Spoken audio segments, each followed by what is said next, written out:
Hoy dentro de UJA Investiga vamos a indagar en el proyecto europeo Sustainolive. Para ello nos acompañan Roberto García, bienvenido. Buenos días, ¿qué tal? Y José Lietor, bienvenido. Hola, ¿qué tal? Cuénteme un poco, ¿en qué punto se encuentra el proyecto Sustainolive, del que ya hemos hablado también en otras ocasiones? Bueno, pues estamos más o menos en la mitad del proyecto, 2 años y medio.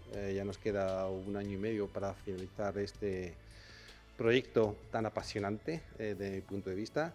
Y ahora estamos en una fase en la que estamos obteniendo ya datos sobre la red de 88 fincas en las que se está ejecutando este proyecto en Portugal, España, Italia, Grecia, Túnez y Marruecos, y estamos pues obteniendo datos muy variopintos y todos ellos relacionados con la provisión de servicios ecosistémicos pues en las 88 fincas. Este proyecto también está estudiando las fortalezas, amenazas, debilidades y oportunidades. Sí, efectivamente.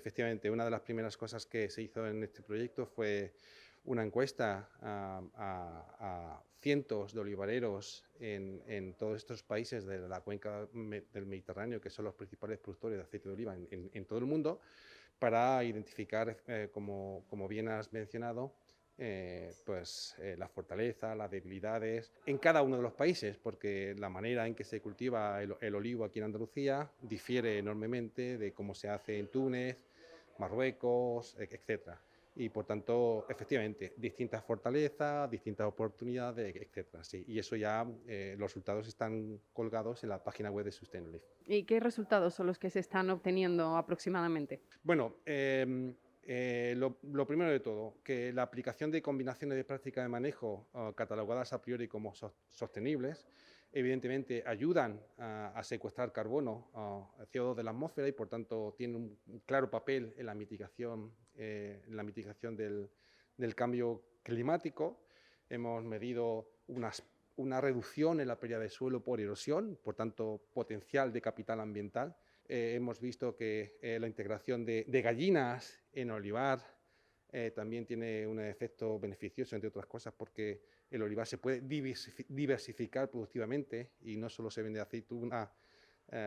aceite de oliva, sino que también se venden huevos y se ahorra en el control de la cubierta vegetal, porque son las propias gallinas las que controlan la cubierta vegetal, entre otras muchas cosas. Y en este proyecto también ya se está involucrando a los agricultores. Sí, uno de los puntos más fuertes, una de las grandes fortalezas de Sustainolive es la apuesta, yo diría sin precedentes en la universidad en general, porque es un déficit que arrastra la universidad, la capacidad de comunicarse con la sociedad y en este caso en concreto con los agricultores, y hemos puesto toda la carne en el asador para conseguir comunicar los resultados de Sustainolive, esa amplitud de resultados con una complejidad de conceptos, adaptándolo a un lenguaje que sea asequible y a través de una metodología participativa e incluso lúdica que hace que los agricultores acojan esos conceptos con buen agrado y que realmente, que en última instancia, la que a nosotros nos interesa, cambien de actitud, cambien de comportamiento y empiecen a implementar con mucha mayor intensidad las buenas prácticas en el olivar. ¿Cómo es esa comunicación lúdica que dicen que están llevando a cabo con los agricultores? Dentro de la estrategia de comunicación con los agricultores hay 2 hitos importantes en Sustainolive. Uno sería un programa de webinars en el que los protagonistas son los agricultores y se sorprenden cuando finalmente, después de estos webinars, se dan cuenta que han aprendido más entre ellos, entre los que se comunican entre sí, entre los agricultores que hacen las cosas un poquito mejor y los que todavía tienen que mejorar. Y luego tenemos un programa que quizás sea el más interesante, que es el de talleres en cooperativa, en el que a través de juegos con los agricultores pues conseguimos que sobre todo las grandes cifras, las macrocifras relacionadas con los impactos de las malas prácticas en el olivar lleguen a provocarle un cierto grado de reflexión y bueno, los que hasta ahora hemos hecho demuestran que sí que generan esa reflexión y que simplemente después de 1 hora y media con los agricultores y utilizando una metodología apropiada, que es la clave siempre, se pueden conseguir grandes cosas. ¿Y cuáles son estas actitudes o estas buenas prácticas que se pretende que tengan los agricultores? Lo primero, lo más importante es cambiar la actitud. O sea, olvidar todo lo que se le ha contado hasta ahora. Normalmente la información que tienen es una información interesada por parte pues, de los distintos sectores comerciales que viven también del olivar y que vean a la ciencia desde un punto de vista mucho más amable, que entiendan que nosotros somos complementarios a ellos, que no sabemos ni más ni menos, simplemente tenemos una serie de datos, una serie de informaciones y que entre lo que ellos saben y lo que nosotros sabemos podemos construir un olivar mucho más sostenible y mucho más responsable. ¿Se están viendo avances? ¿Se está viendo un cambio de actitud inicial? Hasta ahora acabamos de empezar con el ciclo de talleres, la experiencia es fabulosa y el feedback con la cooperativa es muy positivo. Nos hablan de un cierto cambio de actitud porque, como te decía, es algo para ellos bastante inusual, ¿no? Que alguien académico se presente en la cooperativa y lo haga jugar y lo haga disfrutar y no los trate como alguien que está por debajo, ¿no? Sino que somos iguales y que tanto ellos nos enseñan a nosotros como nosotros les enseñamos a ellos. En ese clima se pueden conseguir grandes avances.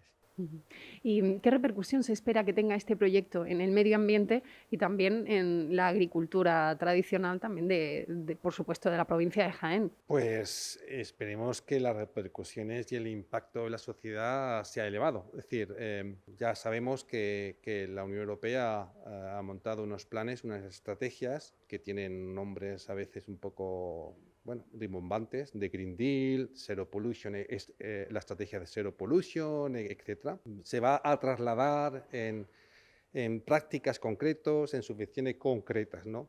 Entonces, en este sentido, el proyecto Sustainolive está realmente favoreciendo la adaptación del olivar a esas estrategias europeas que se van a integrar en todos los ámbitos, incluyendo el sector del olivar. Entonces, yo espero que el impacto de los resultados de este proyecto Sustainolive va a ser impulsar hacia una transición más ecológica del sector del olivar en general.